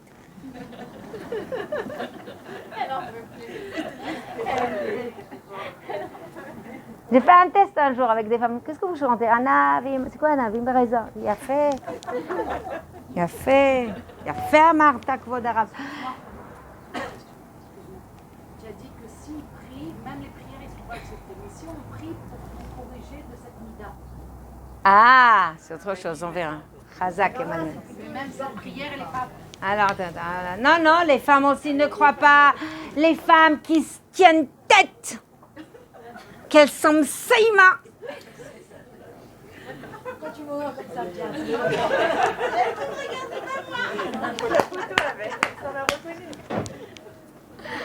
Non, les hommes. Mais les hommes, ils ont cette gava. Ils ont une gava parce qu'ils ont besoin du kavod. Mais nous, on a aussi cette gava parce qu'on a besoin de soumatlev. Ça veut dire pour nous, on croit que le monde tourne autour de nous. On croit que, voilà, le kabod, ma fille me donne le kabod. Combien d'histoires de belle-mère et de belle-fille, combien d'histoires avec le mari, combien d'histoires... Attendez, je finis juste les citations, après vous me dites tout ce que vous voulez. Regardez, et je vais y arriver. Aux deux. Bezrat Hashem, Amen Keni Ratson. Les filles, le bonus, à côté de ça, écoutez, il dit quelque chose de très beau. Je vais te dire l'essentiel. Celui qui est dans la Hanava, c'est écrit Tsoek Vena'ana Miyad. Celui qui travaille la Hanava. On n'est jamais parfait, on ne sera jamais Moshe Rabbeinu. Il n'y a pas de crainte, ne vous inquiétez pas. Mais celui qui travaille la Hanava avec autrui, avec sa famille. Alors, la Hanava, ça s'exprime partout et on va voir comment. Tsoek, à peine il ouvre la bouche, Tsoek Vena'ana Miyad. Pourquoi? Parce que c'est écrit Tere Mikrao Vani Ene. Hachem donne une promesse dans Ishaïa. À peine ils ouvrent la bouche, comme un bébé qui fait qu'est-ce qu'elle fait la mère? Tchlaf. Auto d'avar. Alors, qu'est-ce que je voudrais juste rajouter? Il y a plein de bonus, mais la Hanava s'exprime dans plein de choses. Je vous donne un exemple. Quelqu'un m'a fait du mal. Vraiment. Ma mère ne m'a pas donné l'héritage. Elle m'a exclue. Ça fait mal. Ma soeur ne m'a pas invité, Pessah, elle a invité tout le monde. Allez, on y va dans des choses fortes. Ma belle-fille ne m'a pas respectée, elle m'a répondu devant tout le monde. Mon beau-fils a parlé du Lachon Hara. Allez, on prend des cas. Beau-fils, ce qu'on aime, ça fait mal. Parce que le voisin qui fasse du bruit, on a oublié. Hein.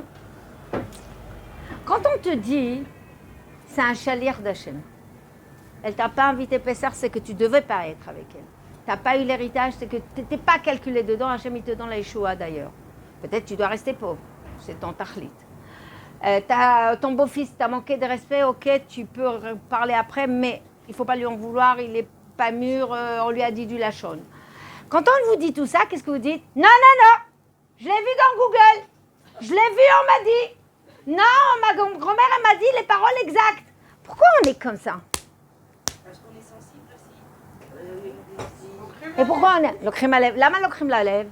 Pourquoi on est sensible? Parce que tout... Non. La sensibilité, c'est de la gava. La sensibilité doit être un outil au service d'Hachem, pas un outil au service de l'ego. Je dois être sensible à cette femme qui n'a pas de quoi finir Pessah. Oh, mais moi, ça ne me regarde pas.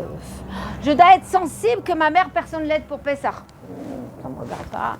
Je dois être sensible à la voisine, à ma mère, à ma soeur. Je dois être sensible à l'autre. Je dois être sensible aux besoins de mon mari. Je dois être sensible aux besoins de mes enfants. Je dois être sensible à ce que Dieu veut. Mais on est sensible à ce qu'on veut, nous. Donc si ta belle-fille ou ton gendre t'a mal répondu tu dois dire... Non, il n'y a pas je dois, il y a un procédé. Il y a un procédé. Si tu sais... Non, donc voilà,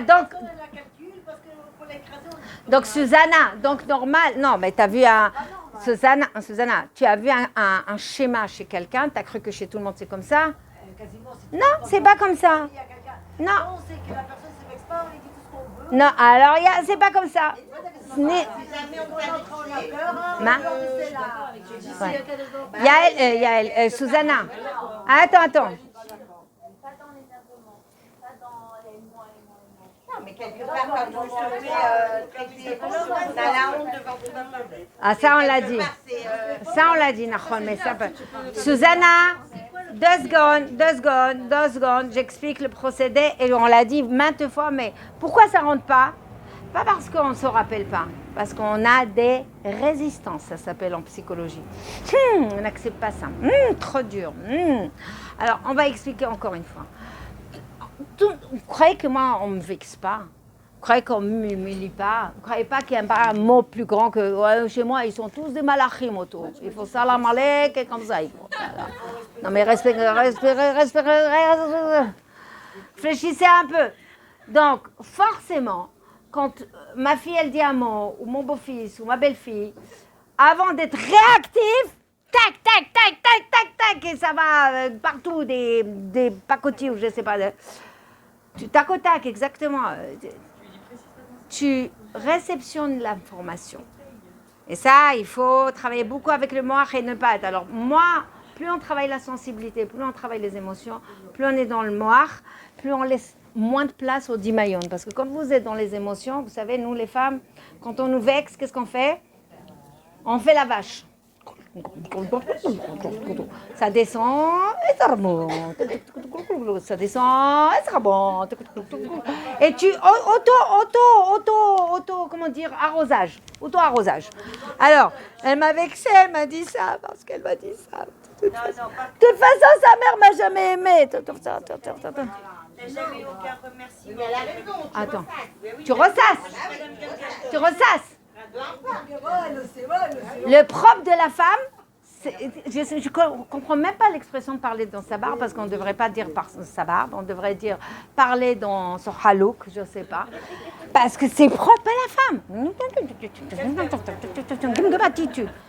Attitude. Parfois on n'entend pas, mais on entend tout.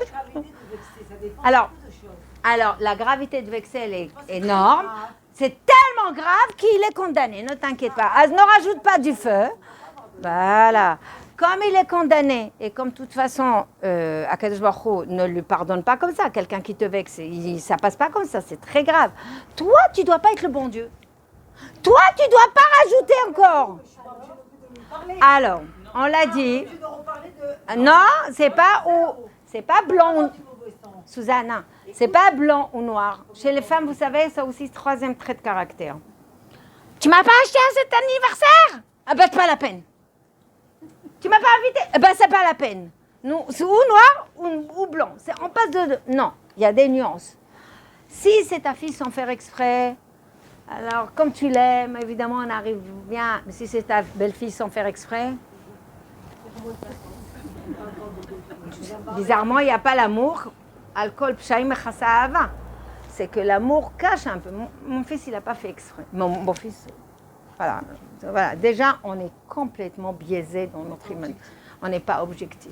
Donc, toute information qui arrive, il faut savoir, ça s'appelle blima. Blima, aolam, omed à la blima. Il faut savoir accuser et se taire. À ce moment-là, évidemment, on a vu qu'on peut prier et qu'on peut avoir des choses. Et après, traitement d'information. Est-ce qu'il y a un hasard qu'on me dit ça? Est-ce que c'est souvent? Si c'est souvent, c'est bahayati, il faut le traiter. On est d'accord.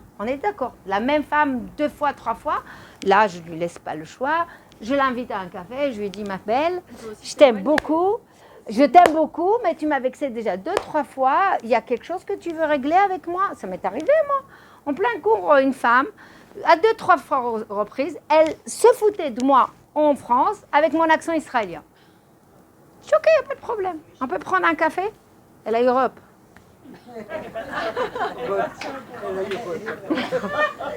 Elle dit non, ça va, tout va bien. Alors, dans ce cas-là, si c'est... Les filles, je ne vais pas rester dedans, je vais arriver à ce que je veux, le dégonflement.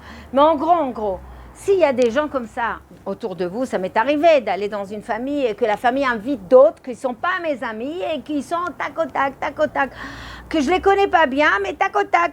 C'est pas je m'éloigne. Donc on peut s'éloigner. On peut expliquer à la personne.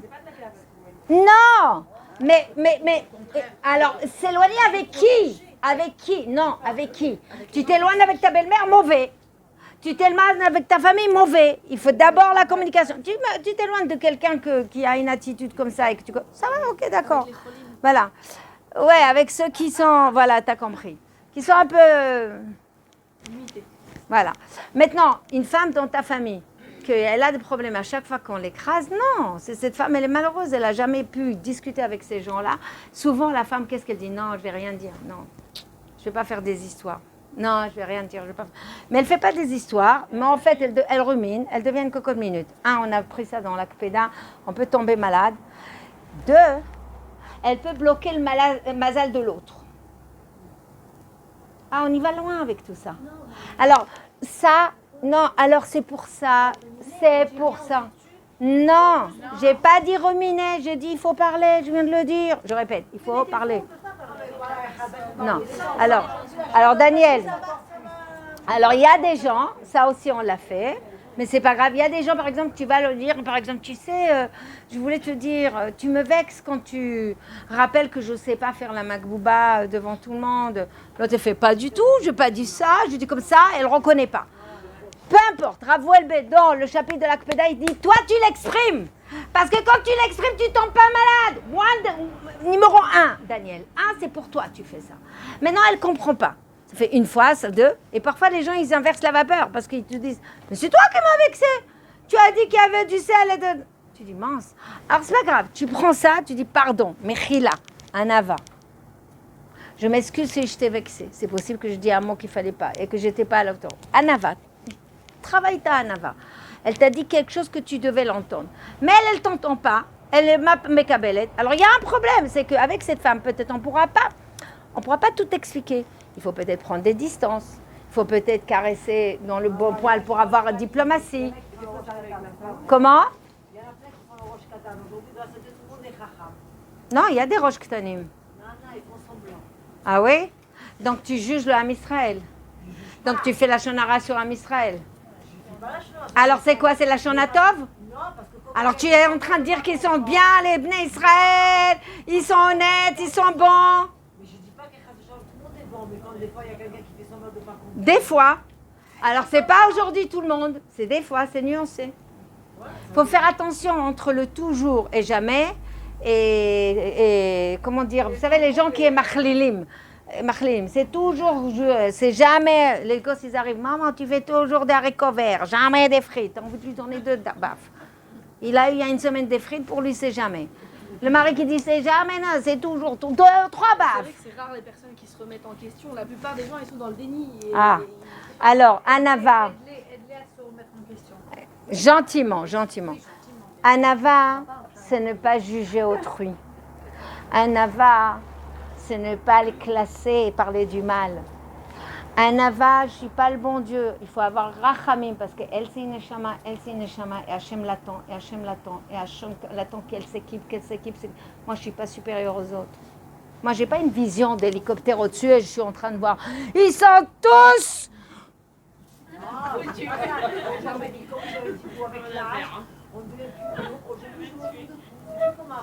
Alors, c'est pas s'en foutre, c'est tu accuses, voilà, je reviens à Daniel, tu entends le mal que tu as eu, tu l'accuses, tu dis ah que je vois c'est caparat ta volonté et tout ça.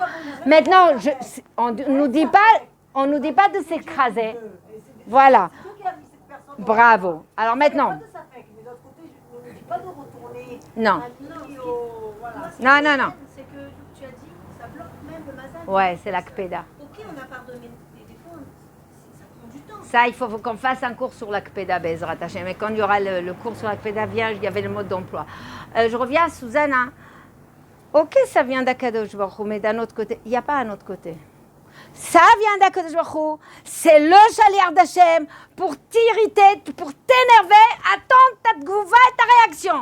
Et il n'y a pas hors clause. C'est pas faire semblant de rien.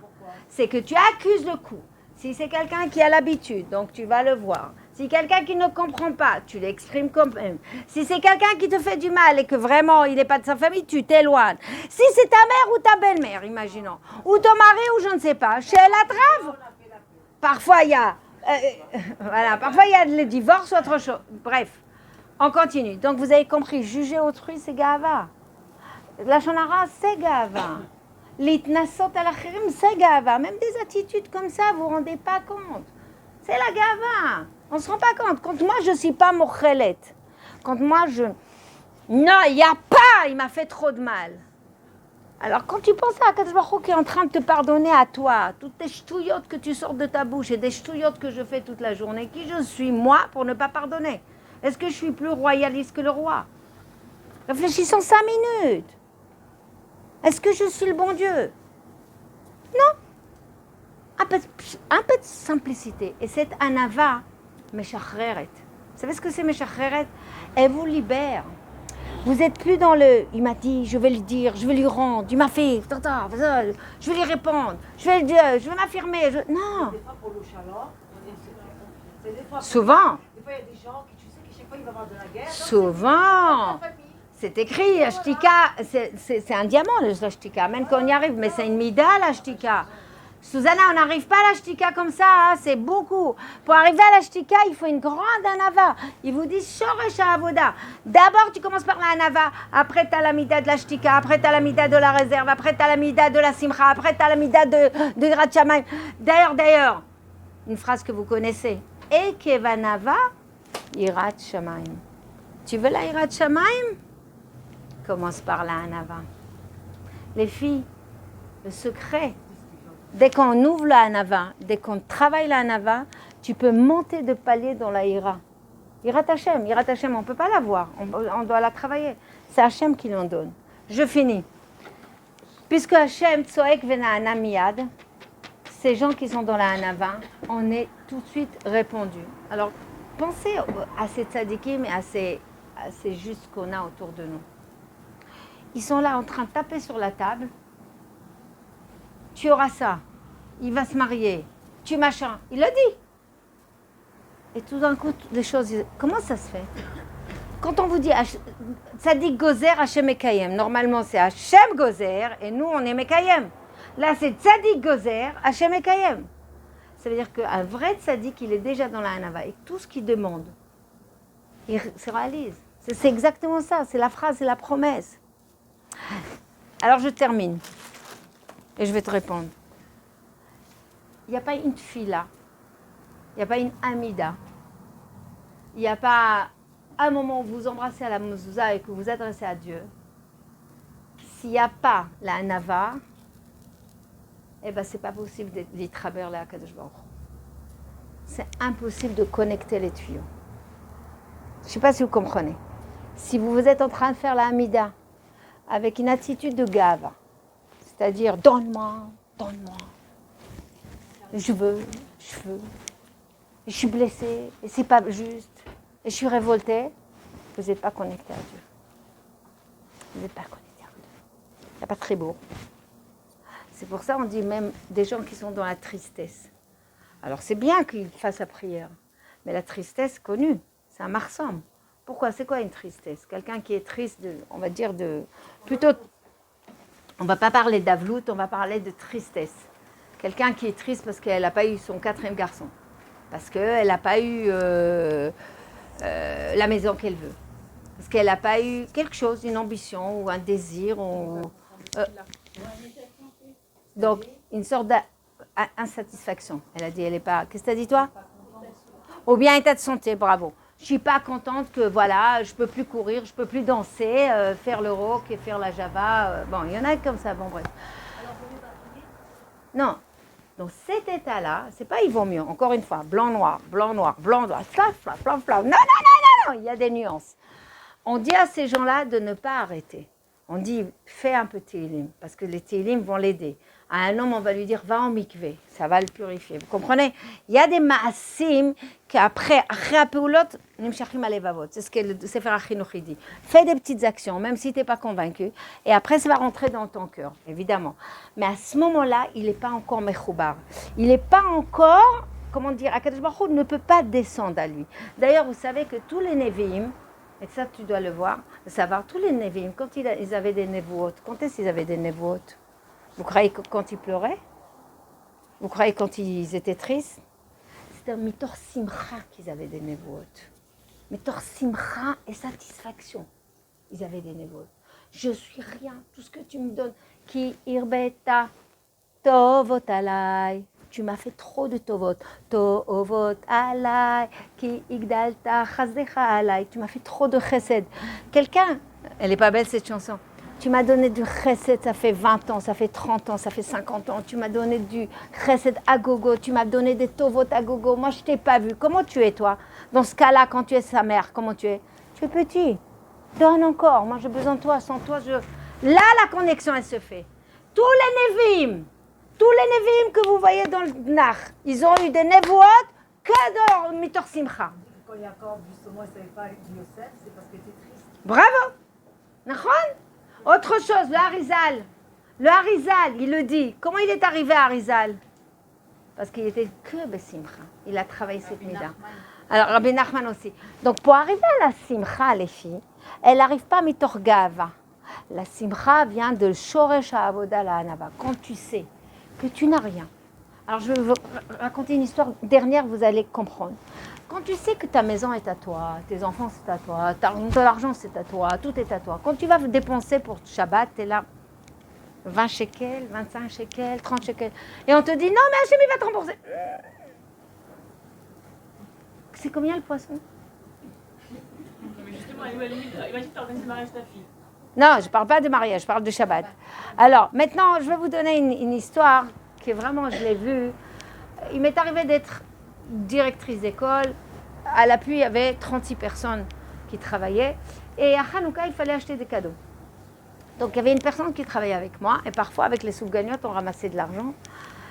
Autre chose. Et on avait une cagnotte. Et on a dit, allez, on va leur acheter des cadeaux au Tsevet.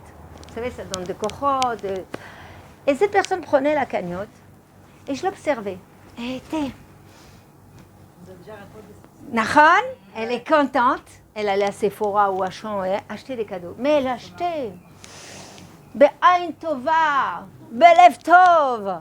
Et surtout pas un centime au retour. Pourquoi? D'où ça vient cette sensation? Le patron, il paye. Et d'ailleurs, dites-moi en plus merci. Elle donnait merci.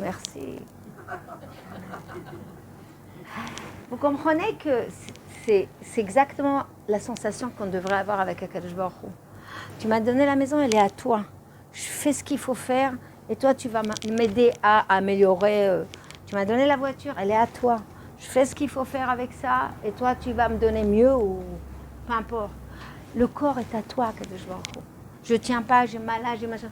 Guéris-moi, fais ce qu'il faut pour que je te... C'est une autre façon de prier Hachem. Ces enfants-là ils sont sortis de là. Je les ai hébergés. Je leur donne le maximum. Ils ne sont pas à moi. Ils ne sont pas à moi. C'était pas à moi, c'est une gage picadone. On m'a donné, fais avec ça un travail. Après, ils vont s'envoler. Et ton fils, il va y aller avec sa femme, il va t'oublier. Et ta fille, elle va y aller, elle va t'oublier. Et sache-le avant, comme ça, t'es pas déçu. T'es pas déçu. T'es pas déçu. Moi, je me suis travaillé ça. Dans le ventre. Je me suis travaillé. Je sais, tu vas me quitter un jour. Je vais te donner le maximum. T'es l'amour d'y aller. Mais t'es pas à moi. Et j'ai travaillé même à l'envers. Je disais à mes enfants, je ne suis pas le bon Dieu. Oui, non, mais maman, non, il n'y a pas. Tu demandes à Hachem, pas à moi. D'abord à Hachem, après à moi. Ce détachement. Ne pas dépendre. Ne pas dépendre de tes enfants, ne pas dépendre de ton mari, ne pas dépendre de la Sviva, ne pas dépendre... Tu dépends d'un seul. Kechut Taloui. Avec un filet comme ça. La volonté de Dieu, point barre.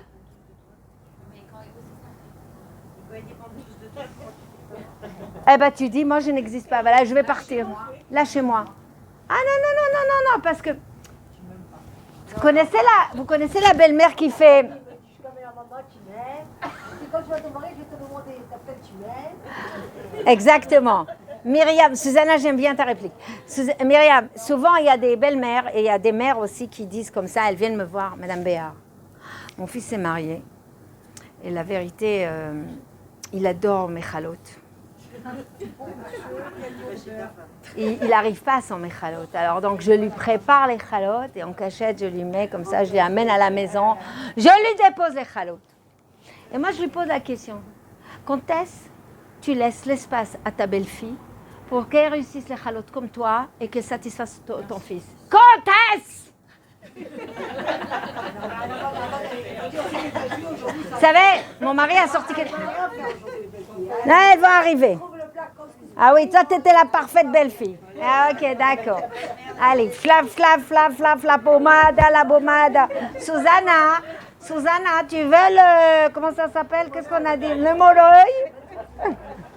Bon, alors, dernière chose. Mon mari a dit quelque chose de très sympa. Vous connaissez les gaz parfaits? Non, vous n'avez pas fait le gaz parfait. Il y a une nomenclature des gaz. Tu as fait un peu de... Voilà. Quelle est la propriété des gaz parfaits? C'est l'égalité. Qui prennent tout l'espace. C'est en chimie. Donc, si toi, tu te sens comme un gaz parfait, fermente, tu vas prendre l'espace de tout le monde. Tu vas croire que jusqu'à quel jour, il te fait tac, oh, je suis là. Donc, ça, c'est le leçon de base dans la vie. Savoir dire non pour eux. Non, vous venez pas Shabbat. Pourquoi? Comme ça, il y a quelqu'un qui vient, non, personne. Alors on peut venir, non. Alors pourquoi non? Parce que c'est vous devez être tout seul. Tu vois, c'est pas elle, tout Shabbat, elle m'a dit, va venir, je ne peux pas lui dire non. Vivre ce que Dieu te donne avec ton mari jusqu'à 120 ans. Et voilà. Alors à la question, est-ce qu'on peut prier pour amoindrir la gava? Oui. Donne-moi plus d'anava? Oui. Il y a plein de tilim dessus, plein magnifiques. Les gens, les Voilà. hommes d'affaires, je les vois, ça, je vois. La majorité des hommes d'affaires qui vendent beaucoup d'argent, tout ça, c'est toujours pour être à. Eh bien, il y a des gens, exactement, ça dépend d'être, ça demande une discrétion. Regardez, moi j'ai cité une personne il n'y a pas longtemps, vous vous rappelez, le chanteur...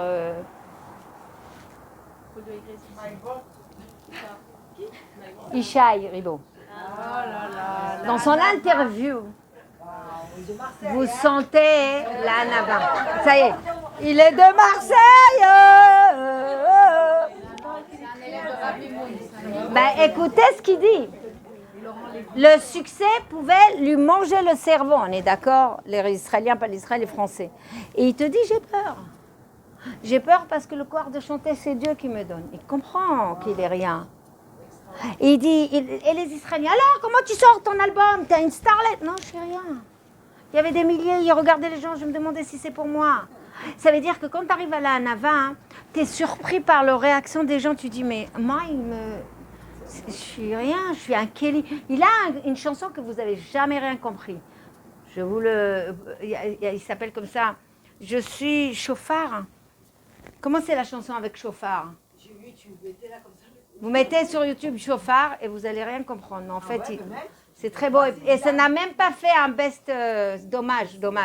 Mais je l'adore cette chanson. Je suis, regarde chauffard, un truc de chauffard. Colis chauffard, un machou kazé. Alors, je termine par une belle histoire.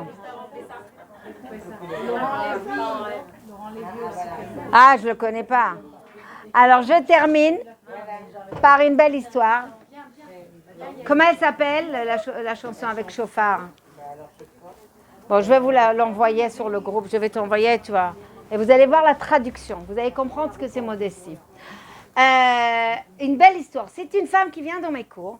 Elle m'a dit, Chana, il faut que je te raconte. Alors, c'était 2 épisodes, trop marrant. Hein.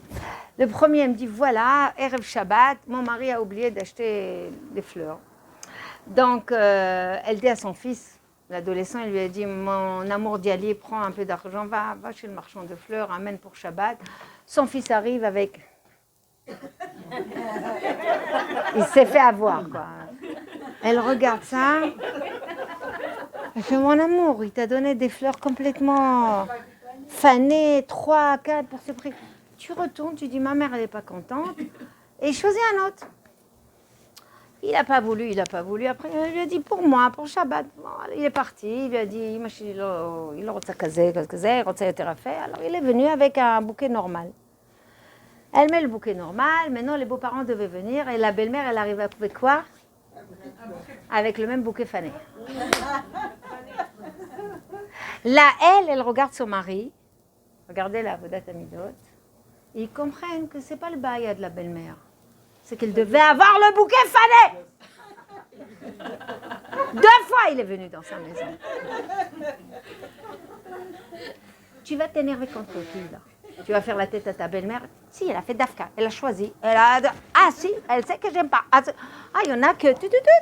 Elle dit Mayonne, elle a fait exprès. C'est que j'aime pas le rose, c'est que j'aime pas le rouge, j'aime le rouge. Mais quelqu'un qui travaille, ça en a. Ratzon Hashem. Il veut que le bouquet arrive à la maison. Elle a fait une ishtadlout, mais elle n'était pas dans les attentes. Elle a baissé ses attentes. Elle a dit Hachem, ok, si c'est ça que tu veux. Alors tu dis quoi à la belle-mère, à la parente? On s'en fout, on ne rentre pas dans le jugement. C'est ça l'Ohanav. C'est Hachem, Ratzon Hachem, je me plie. Elle m'attrape à un deuxième cours, elle me dit, il faut que je te raconte la suite. Je dis quoi? Elle m'a dit, écoute-moi bien. Purim, elle invite la famille et la belle-mère. Et la belle-mère arrive.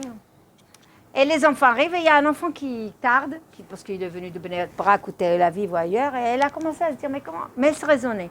Non, on ne fait pas ça, c'est pas kavod. Mais on ne sait jamais. Elle se raisonne, même dans le jugement de sa tête, parce qu'on peut avoir la gava dans le jugement de sa tête. Et c'est, entre guillemets, contenu. Ça s'appelle blima. Ils ne sont pas venus parce que la belle-fille est fatiguée. Dernier moment, ding, ding, ding, ils sont dans la porte. Et elle, qu'est-ce qu'elle voit? Un bouquet comme ça grand. Le fils a été appelé par une famille qui lui a dit, tu vas chez ta mère. Il y a longtemps, on lui a promis un grand bouquet. Et pour elle, elle a eu un grand bouquet. Elle me dit, là, j'ai regardé mon mari. Et là, je dis, tu vois un clin d'œil de Dieu. Quand tu avances dans la vie, tu fais un sacrifice, tu fais un don de toi, de ton ego.